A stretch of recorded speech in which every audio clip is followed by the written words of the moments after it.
Hello everyone, this is Akshita, your educator. I welcome you all on the platform of Global Online. जसं की आपल्याला माहिती आहे friends, global online प्लॅटफॉर्मनी एक complete course launch केलेला आहे for upcoming Maharashtra B.Ed CET and ELCT examination 2023साठी. आणि या पर्टिक्युलर सिरीजमध्ये आपण जे ELCTचे टॉपिक्स होते ते डिस्कस करत होतो. तर आजच्या लेक्चरमध्ये आपण सेंटेन्स करेक्शन हा टॉपिक डिस्कस करणार आहोत. So let us move into the video. B.Ed CET examination 2023साठी जो कंप्लीट कोर्स लॉन्च केलेला आहे वाया ग्लोबल ऑनलाईन प्लॅटफॉर्म, यामध्ये तुम्हाला फॉलोविंग फीचर्स प्रोव्हाइड करण्यात येणार आहेत. Full syllabus video lectures, 10 full syllabus test series, full syllabus complete notes, 2000+ MCQ question bank, हे जे सर्व फीचर्स आहेत you will be provided in the course fees of ₹1000. जर तुम्ही B.Ed CETला प्रिपरेशन करत असाल तर तुमची कोर्स फीस असणार आहे ₹1000. B.Ed CETसोबत ELCTचं प्रिपरेशन करत असाल that is English language content test, ही एक्झाम त्या स्टुडंट्सला द्यावी लागेल ज्यांना इंग्लिश मीडियम कॉलेजेस ऑप्ट करायचे असतील. Okay, English medium B.Ed colleges जर ऑप्ट करायचे असतील तुम्हाला B.Ed CETसोबत ELCT एक्झाम देणं अनिवार्य आहे. आणि ह्या कंपाइल्ड कोर्सचा preparation B.Ed CET along with ELCT तुम्हाला ग्लोबल ऑनलाईन प्लॅटफॉर्मवरती करून घेण्यात येईल in the course fees of ₹1500. अशा पद्धतीने तुम्ही ह्या कोर्सला एनरोल करू शकता. दिलेल्या व्हॉट्सॲप नंबरवरती कॉन्टॅक्ट करू शकता for the enrolment of course which is 8179138413. किंवा ग्लोबल ऑनलाईन ॲप्लिकेशन तुम्ही प्लेस्टोरवरनं इन्स्टॉल करा. तिथून तुम्ही इन्स्टॉल केल्यावरती तुम्हाला अशा पद्धतीचा इंटरफेस दिसेल. या पर्टिक्युलर इंटरफेसमध्ये स्टोअर नावाचं आयकन आहे, त्यावरती तुम्ही क्लिक करा. क्लिक केल्यावरती माय कोर्सेस या पेजवरती जाल.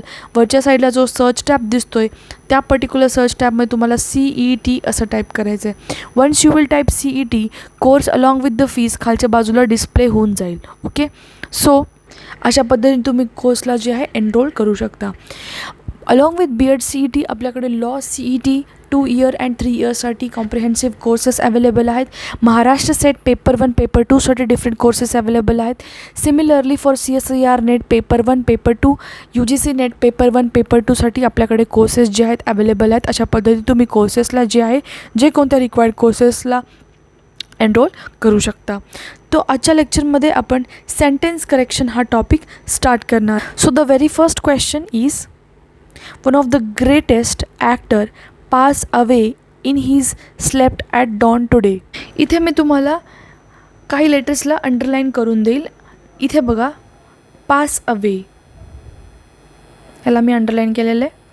आता या पर्टिक्युलर वाक्यामध्ये काही ग्रामॅटिकल चेंज असेल किंवा काही टॉपिक्स जसे की फॉर एक्झाम्पल टेन्स शिफ्ट दिसत असेल तुम्हाला, किंवा प्रेपोजिशनमध्ये काही चुका दिसत असतील, किंवा चुकीचा प्रेपोजिशन वापरला असेल, चुकीचा फ्रेज वापरला असेल, चुकीचा वी कॅन से वर्ब वापरला असेल, प्रनाऊन वापरला असेल, प्रनाऊन ॲग्रीमेंट, अशा टाईपचं जर तुम्हाला कुठल्याही पद्धतीचा डिफरन्स दिसत असेल noun, adjective and adverb form of वर्ड्समध्ये, तर तुम्हाला ते तिथे करेक्ट करून सांगायचं आहे. आणि कुठल्याही पद्धतीचं करेक्शन नसेल, सेंटेन्स बरोबर जात असेल तर नो करेक्शन हे तुम्हाला ऑप्शन चूज करायचं आहे. परत एकदा आपण सेंटेन्स व्यवस्थित वाचून घेऊ. One of the greatest actor pass away in he slept at dawn today. तर आता ह्या बोल्ड लेटर्समध्ये ह्या पर्टिक्युलर स्टेटमेंटमध्ये काही चेंजेस होऊ शकतात का, किंवा स्टेटमेंट चुकीचं वापरलं आहे का ते आधी चेक करूयात आपण. तर या सेंटेन्ससाठी तुम्हाला काहीतरी ग्रामॅटिकल मिस्टेक दिसत आहे. काय, one of the greatest actor pass away. Pass away हे जे वर्ब आहे चुकीचं आहे. ठीक आहे, हे कारण ही जी घटना आहे ती पास्टमध्ये घडलेली आहे, तर पास अवे हा जो शब्द आहे तो चुकीचा आहे. तर या जागी कोणते 2 शब्द यायला पाहिजेत ते आपण ह्याच्यामध्ये बघूयात ऑप्शनमध्ये. पहिला फर्स्ट ऑप्शन आहे passed away, was passed away, is pass away, no correction, passing away. ठीक आहे, तर यामध्ये जे करेक्ट ऑप्शन येईल that is option number A, passed away. One of the greatest actor passed away. काय यायला पाहिजे इथे, passed away in his sleep at dawn today. ठीक आहे, या पद्धतीचं हे सेंटेन्स करेक्शन तुम्हाला दिसलेलं इथे. ठीक आहे. नेक्स्ट स्टेटमेंट बघा, in the light of current scenario people should think of saving money rather spending it. आता यामध्ये मी ज्या लेटरला बोल्ड करते त्याच्याकडे फोकस करा. इथे मी बोल्ड करत आहे रॅदरला. ठीक आहे. तर मला सांगा या पर्टिक्युलर वाक्यामध्ये रॅदरच्या ऐवजी दुसरं कुठला वाक्य किंवा कुठले शब्द यायला हवे होते हे तुम्हाला शोधायचं आहे. ऑप्शन दिलेले आहेत more of, rather of, because then, no correction, rather than. ठीक आहे. तर या वाक्यामध्ये तुम्हाला काय दिसत आहे, इन द करंट सिनॅरिओ, बाकीचं सगळं वाक्य एकदम व्यवस्थित आहे madam. In the current scenario people should think of saving money, people should think of saving money, more of spending it, rather of spending it, because then spending it, rather than spending it. तर कुठलं व्यवस्थित जात आहे यामध्ये तुम्हाला सरळ सरळ दिसत आहे ma'am. Option number C, rather than. म्हणजेच या करंट सिनॅरिओमध्ये पीपल काय करायला पाहिजेत, मनी सेव्ह करायला पाहिजे रॅदर दॅन स्पेंडिंग इट. खर्च करण्यापेक्षा खर्च करण्याऐवजी त्यांनी ते मनी जे आहे ते सेव्ह करायला हवे. म्हणून इथे जे राईट ऑप्शन येईल that will be rather than. Current scenario people should think of saving money rather spending it का रॅदर दॅन स्पेंडिंग इट बरोबर येईल sir, rather than spending it. Okay, next statement. In every society there will be a struggle between the rich and the poor. Okay, आता या वाक्यासाठी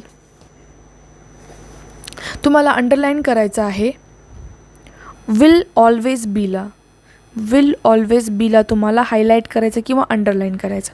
ठीक आहे. हे already तुम्हाला प्रश्नामध्ये दिलेलं असतं, त्याच्या अकॉर्डिंग तुम्हाला जे आहे सेंटेन्स करेक्ट करायचा असतो. Okay. In every society there will always be a struggle between the rich and the poor. Option घ्या, will always being, is always be, is always being, no correction, be always. The right option as per this statement इथे जे will always बीच्या जागी यायला पाहिजे होतं कोणता एक राईट वर्ड. ओके. तर यामध्ये बघा आता, in every society there will always be a struggle between the rich and the poor. दिलेलं वाक्य जशाला तसं बरोबर आहे. यामध्ये कुठल्याही पद्धतीचं तुम्हाला चेंज करायची गरज नाही. तरी आपण वाक्यामध्ये ऑप्शन ठेवून बघू. In every society there will always be a struggle between the rich and the poor. Will always being a struggle between rich and poor येणार आहे का? नाही. There is always be. Always be? No. Is always be? No. Is always being हे पण नाही येणार. Be always पण नाही येणार. Will always be म्हणजे वाक्य काय बोलत आहे की प्रत्येक सोसायटीमध्ये नेहमी एक रिच अँड पुअरमध्ये एक स्ट्रगल तुम्हाला दिसणार आहे. ठीक आहे. म्हणून विल ऑलवेज बी, एक फ्युचरची गोष्ट आपण बघणार आहोत. ओके. म्हणून यामध्ये करेक्शनची गरज आहे का? No correction. जे जशाल तसं वाक्य बरोबर आहे. म्हणून ऑप्शन नंबर जे आहे यामध्ये डी करेक्ट येईल, नो करेक्शन. ओके. नेक्स्ट बघा, as he was keen in doing some social work he established an NGO for the benefit of the downtrodden. Okay. तर यामध्ये या वाक्यामध्ये वॉज किंगला तुम्हाला अंडरलाईन करायचं आहे पहिली गोष्ट. तर ऑप्शन बघा, is eager, is keen on, was keen on, no correction, was eager. Okay. तर यामध्ये as he was keen, was कीनला आपल्याला रिप्लेस करायचं आहे. जर वाक्य बरोबर बसत नसेल तर आपल्याला त्याला खालील दिलेल्यापैकी ऑप्शनपैकी एकाला रिप्लेस करायचं आहे. ओके. तर फोर्थचं आन्सर येणार आहे is keen on. As he is keen on doing, ह्याला आपण अंडरलाईन करा, डुईंग सम सोशल वर्क,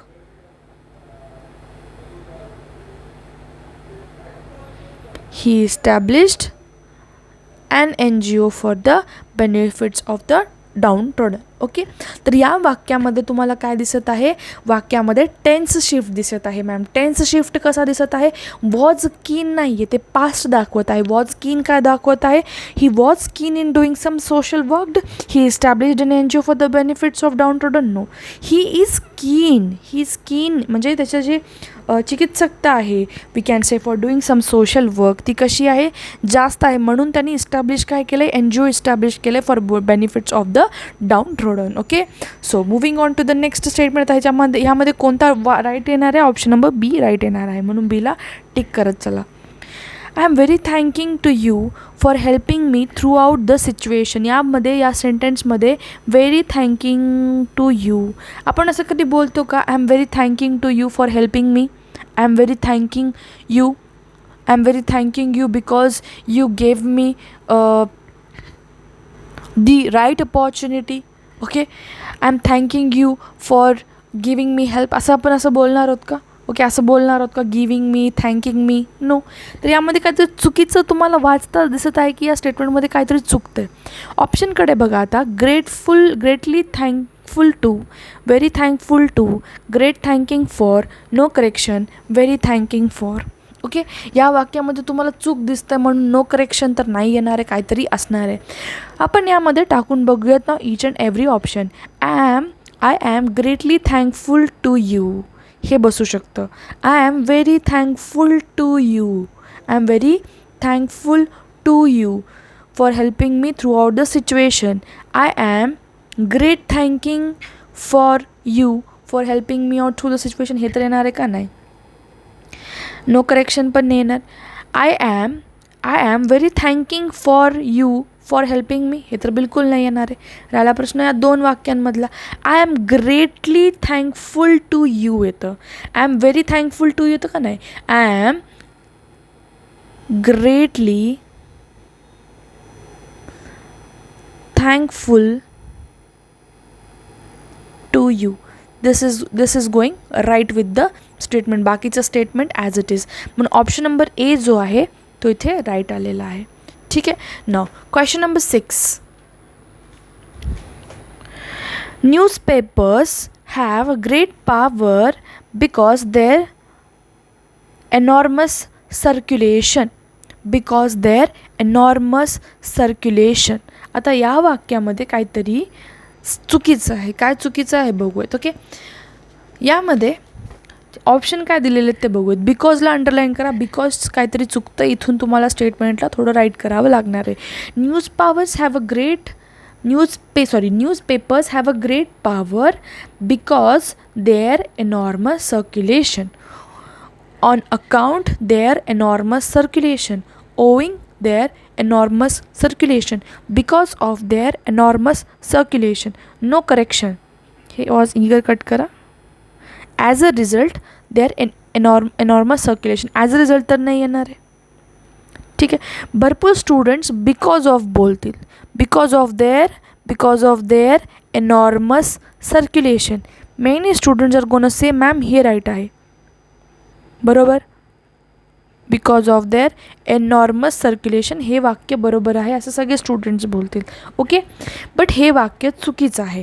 का, कारण यामध्ये जो व्यवस्थित सॅटिस्फाईड वर्ड जो इथे बसत आहे that is owing their enormous circulation newspapers have great power. हे वाक्य बरोबर जाणार आहे, म्हणून हे चुकणार आहे. यामध्ये owing their enormous circulation इथे राईट जाणार. बरोबर. So newspapers have great powers owing their enormous circulation. हे स्टेटमेंट राईट गेलं. आय होप तुम्हाला हे समजलं असेल. Okay, moving on. Question number 7. The crowd which has gathered to protest against decision slowly return to their home. यामध्ये which has gathered तुम्हाला हे बोल्डमध्ये दिलेलं आहे क्वेश्चनमध्ये. ओके, आता या स्टेटमेंटच्या जागी कोणतं वाक्य यायला पाहिजे, या वर्डच्या जागी कोणतं वाक्य यायला पाहिजे हे तुम्हाला शोधून काढायचं आहे. Which had gathered, which gathered around, which have gathered, no correction, gathering up. पहिली गोष्ट तर बघायचं की तुम्हाला कोणतं व्यवस्थित बसू शकतं. The crowd which has gathered to protest again the decision slowly return to their home. आता वाक्याकडे बघून, स्टेटमेंटकडे बघून, विच द डिसिजन हे एवढं वाक्याकडे बघा, slowly they return to their home. ह्या वाक्याकडे बघून काय लक्षात येतं की मॅम हे पास्टमधलं वाक्य आहे, हे काय आहे, पास्टमधलं. पण इथे काय दिलेलं आहे, which has gathered to protest again the decision. Which has आता हे करंट सिच्युएशन दाखवत आहे, हे बरोबर जाईल का मग यासोबत, नाही. म्हणून हे विच हॅज गॅदरच्या जागी विच हॅड गॅदर यायला पाहिजे होतं, पास्ट दाखवायला पाहिजे होतं, जे त्यांनी या वाक्यामध्ये नाही दाखवलं. ते तुम्हाला इथे करेक्ट करायचं आहे. म्हणून ऑप्शन नंबर ए जो आहे तो इथे राईट जाणार आहे. The crowd which had gathered, the crowd which had gathered to protest against the decision slowly returned to their home.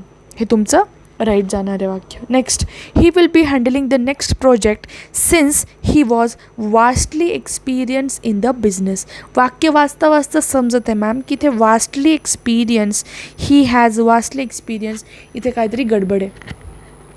Okay, यामध्ये बघा, he will be handling the project, तो project handle करणार आहे फ्युचरमध्ये. सिन्स का, कारण he had a vastly experience in this business. He has vast experience, vastly experience वाक्य बनवत आहे का, नाही. ही has vast experience in this business, त्याला वास्ट एक्सपिरियन्स आहे त्या बिझनेसमध्ये, म्हणून he will be handling the project. Okay, या पद्धतीने वास्ट एक्सपिरियन्स जे आहे हे राईट जाणार आहे. Okay, he has the vast experience, he has vast experience, vastly experience, a vast experiencing. Okay, he has vast experience, the vast experience पण नाही, फक्त vast experience. Okay, moving on to the next question. Children now days are watching too much television. Too much टेलिव्हिजनला underline करा.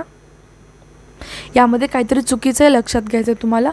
दे are watching too much of television, much on television, more of television, no correction किंवा very much of the television.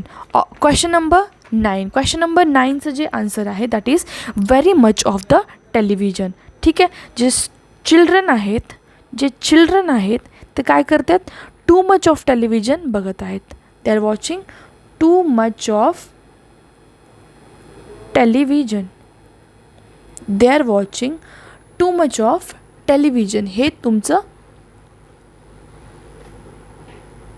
Right answer येणार आहे, जे की तुम्हाला जशास तसं वाक्यामध्ये दिसत आहे. They are watching too much of television, म्हणून यामध्ये कुठल्याही पद्धतीचा करेक्शन येणार नाही. म्हणून option number D will be your right one. They are watching too much of the television. Question number 9th, option number D is the right one, no correction. The bridging in connection between the two cities will remain closed for the security reason. ह्यामध्ये तुम्हाला जे वाक्याला underline करायचं आहे that is in connection with.